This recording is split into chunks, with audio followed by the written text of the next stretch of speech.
is it called? The Mental Ginger Show? I think so, the Mental Ginger Show. Quality. Alright, troops.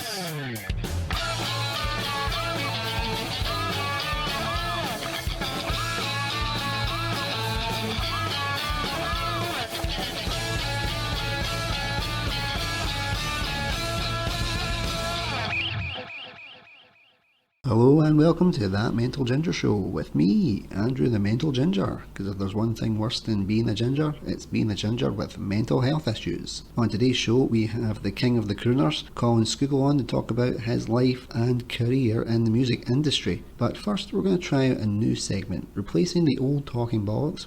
We have the Gabbing Ginger. The Gabbing Ginger. So what is this ginger gabbing about today? Ironically, it's about being ginger. The specific question I'm asking is, if someone who isn't ginger calls a ginger, ginger, is that racist? It's something that has always bothered me, being of the copper top descendant. As I have very publicly and openly admitted, I have been bullied and made fun of for having red hair. And it makes you think, you're being discriminated and ridiculed and made fun of. We can't control being redheads. We don't choose to be redheads. We could dye our hair, as many people have told me to do if I didn't want to be a redhead. But that's like telling a person of the blacker ethnic minority to whiten up. That may seem like an extreme example, but I don't think it's an extreme example. I think it's a very true example and a very accurate example, because you wouldn't tell someone that if they were of a black or ethnic descent. So why is it any different? And when you think about it, gingers technically are a minority. So let's think about this. There are only 2% of redheads on the planet. The highest population of redheads resides right here in Scotland, with a countrywide total of 13%. That doesn't mean redheads are going extinct, but it's not exactly a high number compared to the amount of blondes or brunettes in the world. So how does one succumb to having red hair? The melanocortin 1 receptor, or MC1R gene, produces a pigment called melanin, which determines the colour of your eyes, skin and hair. And when this protein mutates, a redhead child is conceived. When people think of redheads, they always think of the same stereotypes. Fiery tempers, morally degenerate, and thanks to shows like South Park, we don't have souls. In Greek mythology, people thought redheads became vampires after death.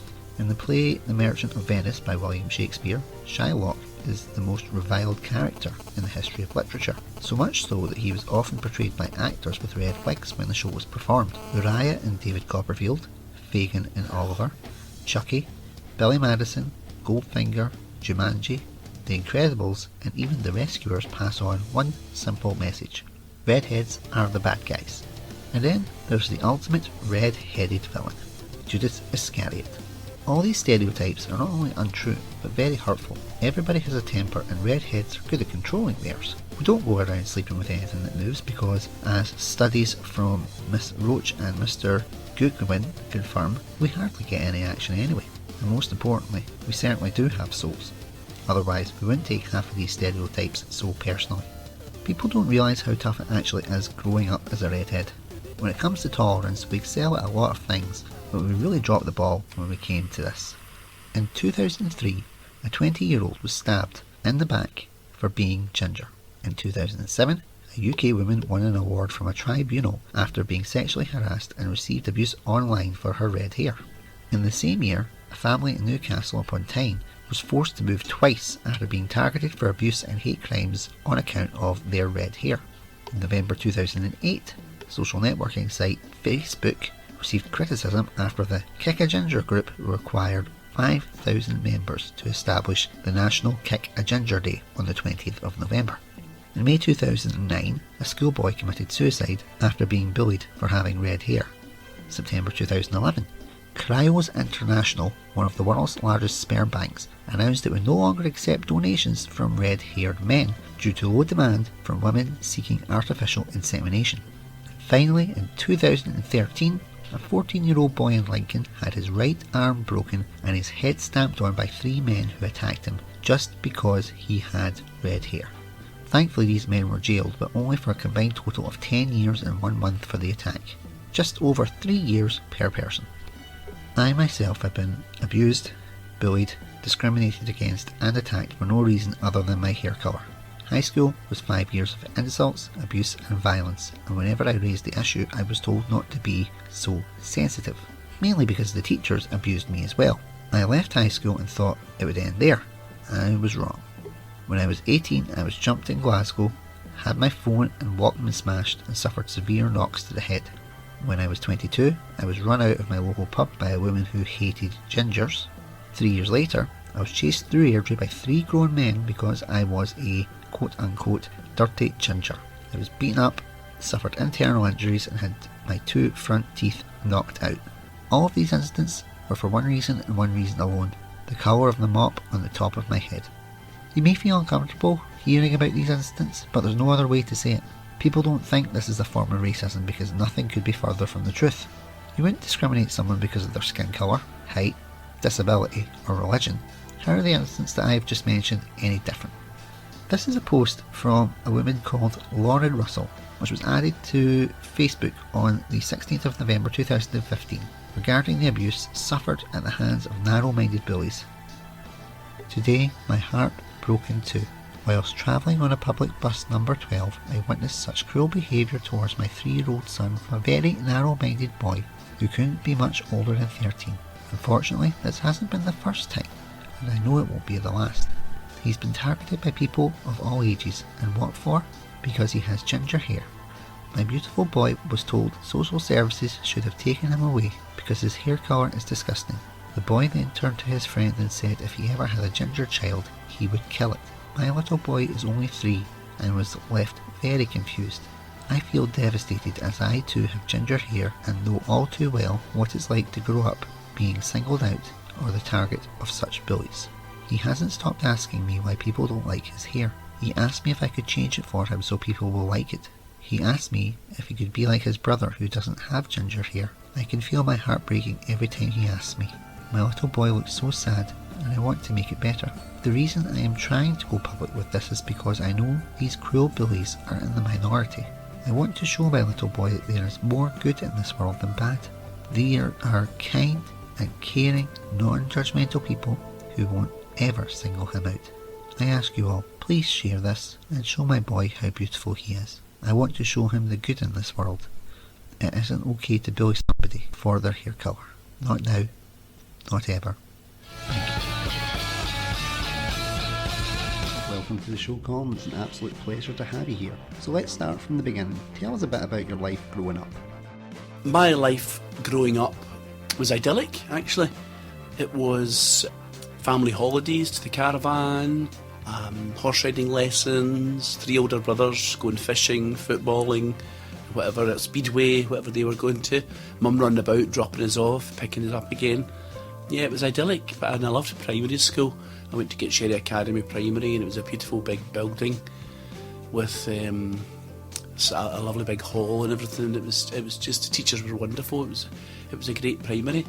My life changed when I went to high school. I hated high school, and the onset of puberty and you know, peer pressure and everything. I just hated it. All I did was get out of school and go straight to the stables. Eventually I got my own pony, and in fact I used to dog it and go there all the time. So that was my kind of grown up. Primary school being idyllic, and then high school just couldn't get out it quick enough to get to the stables and muck out, you know. What drove you to a career in the music industry? What drove me to a career in music was my mum and dad were both very, very musical. Mum was grade 8 piano and dad played the accordion, squeeze box, and he played the organ as well. And in fact my granny was a piano teacher. No, my great granny was a piano teacher. All my brothers played instruments as well, keyboards and guitar and stuff. So I went for piano lessons at age 7, and I always wanted to sing, but I didn't have the courage to do it, you know. And it was always just the horses was my hobby, but I always knew I wanted to sing. And I was 18 before I actually sang for the first time, and I joined Airdrie and Coatbridge Amateur Operatic Society in 1985, and in 1986 I did my first show with them, which was Kiss Me Kate, the Cole Porter musical, and I was in the chorus and I danced as well, and that was me. I had the bug, I was bitten. But I think probably what planted the seed with music and singing was round about the 70s, and mid to late 70s.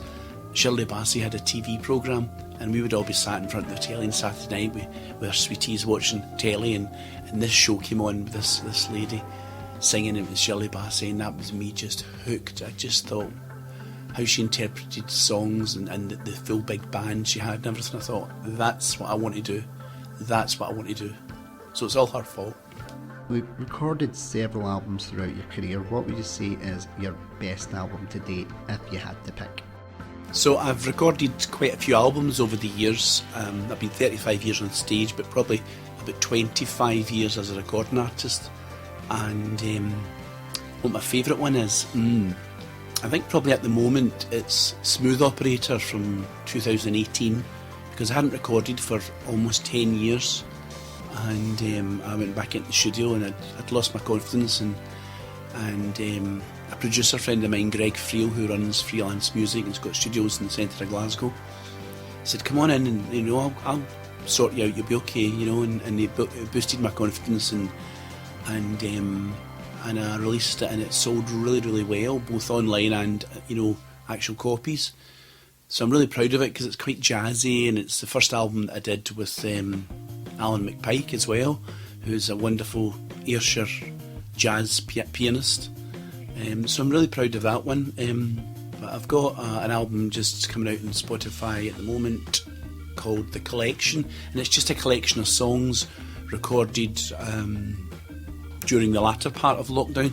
Just they don't sort of match each other, the songs. It's just a mishmash of songs, but songs that I always wanted to get hold of, So really enjoyed doing that one as well, And then at the beginning of 2021, I have Boogie with Scoogie, which is an album of dance songs that I do with both my dance band and both when I'm just out as a single entertainer. So it's got things like I Will Survive and Uptown Funk and Moves Like Jagger and Native New Yorker, Love Is in the Air, George Ezra's Shotguns on that as well. So I'm looking forward to that coming out 2021, and then going out and singing all the songs and getting folk up dancing. As many performers know, the arts has many highs and quite a few debilitating lows, so it can be a rough gig. You've been very open with your battles with mental health in the past, and if you feel comfortable talking about it, how did you overcome your struggles to achieve positive mental health? Like many performers, actors, singers in the business, I've suffered with my mental health for many, many years. I've been medicated for depression. I think I'm bipolar is the proper diagnosis. How do I get through that? Well, I manage it, and I've got the proper medication, and I take all the help I can get. If there's counselling or if there's support networks, I tap into that. And you learn a wee bit every year about yourself, and you learn things to avoid, things that set you off, things that put you into a deep dark place. Somebody asked me just last week, what's the secret of a happy life? And I said 2 things. 1, always have something to look forward to. And 2, stay away from sinkholes, potholes and arseholes. And it's true, you're a product of your environment. So if you surround yourself with arseholes and negative people and negative things, and people that are, abusing you, bullying you, taking the piss out of you, using you, then you are going to get low. So I have a very, very small circle of friends, and they're just really, really special, really, really special people that are on my side and I'm on their side, So, yeah, take all the help you can get the proper medication, and surround yourself with positive cheer. It's 5 years now since I smashed my leg up, and I can't walk very far because I get in a lot of pain, and I've got nerve damage, so my balance is quite poor, so walking's out the window, and I really miss the walking. And I can't ride a bike either, or two-wheeler bike I should say. So this year I got a tricycle, and I don't have to put my foot down at all, and I don't need to worry about balance, and it's been the best thing ever. So I'm really enjoying my exercise. I go out on my tricycle every morning in life and do about 3 or 4 miles every morning, and I just love it. I just love it. So exercise is good for mental health, very good for mental health. Not only have you crooned with the best of the best, but also a very talented actor and director, and even had your own theatre school for a while. So tell us more about your time treading the boards, the high points, low points, things like that. High points of being a performer, well, I think probably seeing the joy in people's faces. A standing ovation, there's nothing beats that, and just knowing that folk have paid you for a service and you've provided the service and it's of good quality, and they've gone home feeling entertained, feeling satisfied, feeling happy, bringing joy to them. That's a high. I've been very, very lucky. I've got to sing all over the place, all over the world actually. I've got to work with the best musicians and actors, and it's been really great. So there's been lots of highs. I suppose some of the lows have been when, we had a tour of the Booth, which is Peter Patterson's play, which we had out in 2019, and it sold out, and so we were doing a tour of Scotland with it, just central Scotland, 5 dates, and we had to cancel that because of lockdown, and it costs a bit of money to cancel, so myself and the producer had to fork out for that. So that was a loss, so that was a bit of a low. We are hoping to take it out again and do it, but at the moment nobody's booking anything for theatres because it's so unpredictable with the coronavirus, the COVID-19, and people's confidence is at an all-time low, so, but, with any job there's highs and lows, but I love the job. I love it more now than I ever have. I work harder now at it than I ever do. I rehearse more. I used to hate rehearsing, and I rehearse more now. I'm more prepared for going on stage, and I know what I'm doing, where I'm going, what I'm going to be saying, what I'm going to be singing, and I'm quite tough on myself, more tough on myself now than I was when I was younger, just starting out and just taking it for granted, and being 53 and having that end point in sight, maybe of 10, 15 years, I'm enjoying it more. I'm enjoying every time I walk on stage, because I know that I've got less time left to perform than I have performed. So I'm more grateful now and appreciate it more now than ever. You also have a huge passion for animals, and a few years ago you had a rather nasty injury at the hooves of a very naughty horse. So how has your recovery been since then? I had this really nasty accident almost 5 years ago, where the horse threw me off, but it wasn't the fall that damaged me. It was the horse kicked out with its leg and just snapped my leg in half and ripped it all, and bones sticking out and all sorts of stuff, and nerve damage, and just a nightmare. I had 4 operations to correct the leg, and I had to learn to walk again and everything, and it's I'm only getting a certain amount of use out of the leg. It's like 80% of the use I'm getting. So dancing's out the window now, walking long distances is out the window as well. But I'm just glad I got to keep my leg, because they were swithering in the hospital whether to keep it or not.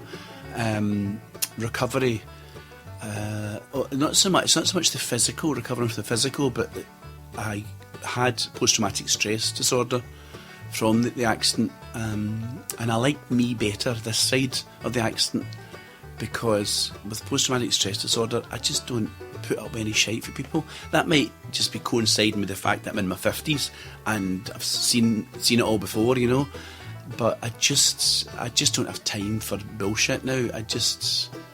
Zero tolerance for bullshit, and so I'm a different person, absolutely different person, a different person physically and mentally since the accident. But I like me better.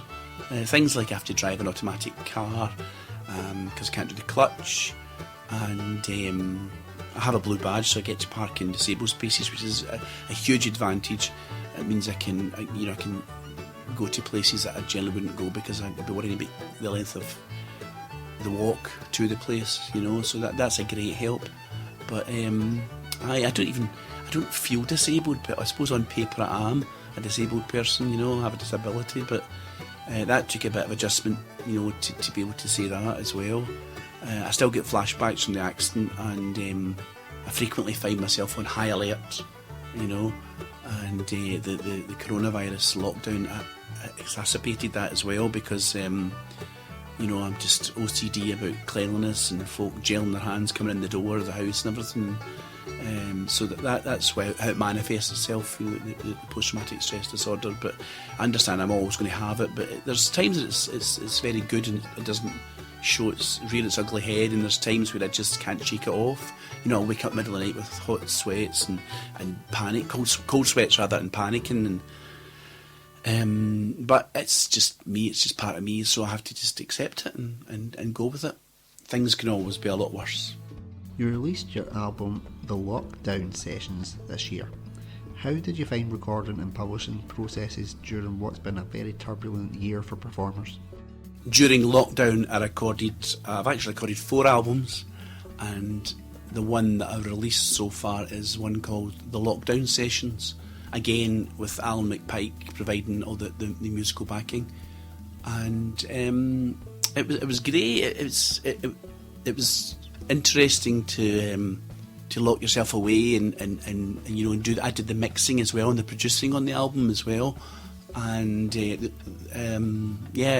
was fun, and of course I haven't brought it as a CD yet because nowhere's pressing at the moment, but it's on Spotify, and it's been well received. It's some nice comments, so it was good to still be able to do something artistic, even although everything's shut down and I wasn't getting out to perform, When coronavirus hit our shores in early 2020, the arts took a major hit, with many struggling to find a source of income or alternative solutions. Although you managed to find a new path with your hugely successful parody song, The Folk That Live in Coatbridge. Tell me, how did that come about? You could have knocked me over with a feather when the Coatbridge song, The Folk That Live in Coatbridge, went right around the world, went viral. I had emails and messages from people in Dubai, Italy, Ireland, Canada, Germany, France. It was just bonkers. It was absolutely bonkers. I had messages from people and they were saying, I'm from Coatbridge and I live in Ireland or now live in Italy, and you made me laugh with the song. You also made me homesick. So it was a double-edged sword, but it was great. And for 40,000 people to have viewed it on Facebook was just bonkers. Absolutely bonkers.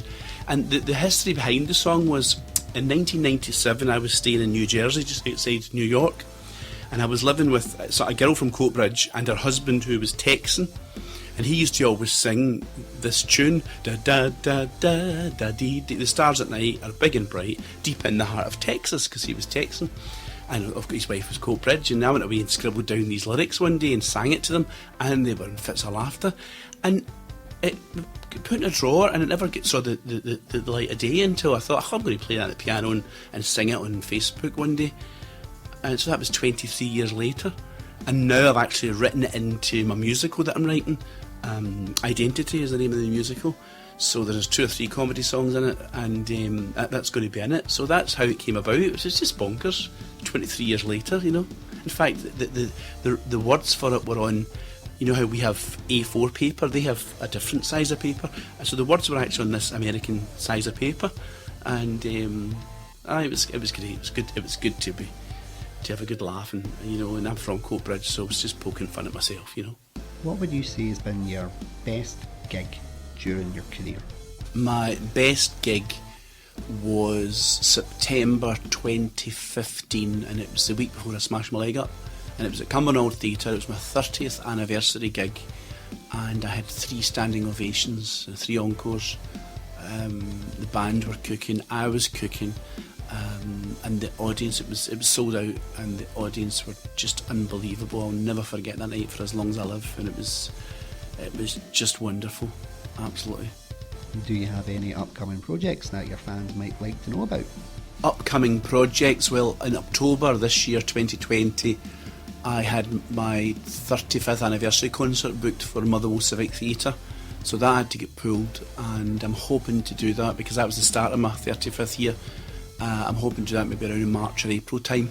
So that would be good to get that done, because we've got some wee surprises in the show. So and you know, it's like a trip through the last 35 years of being on stage. You know, that was one of the projects I'd like to get back up and running. Also the booth, I think we'd like to take that out again, because the tour was cancelled.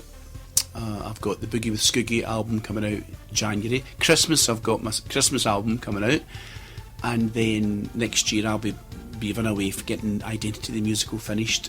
Halfway through the soundtrack, recording the songs and everything, so it's coming together, and that should be coming on in theatres 2022. Yeah, 2022. So 2021 I'll be beavering away getting that finished and getting all the publicity and stuff ready for that. So that's the upcoming projects that I've got coming. Final question, Colin. What advice would you give to anybody looking to pursue a career in the music industry? The advice I would give to anyone looking to pursue a career in the industry, the creative arts industry, is every day's a school day. Keep learning and keep trying to improve at what you do. You know, keep reading up on it, keep Googling, keep watching other singers, other actors, learn from them, and just keep trying to improve what you do. Keep trying to deliver a performance to the audience that will go away home impressed.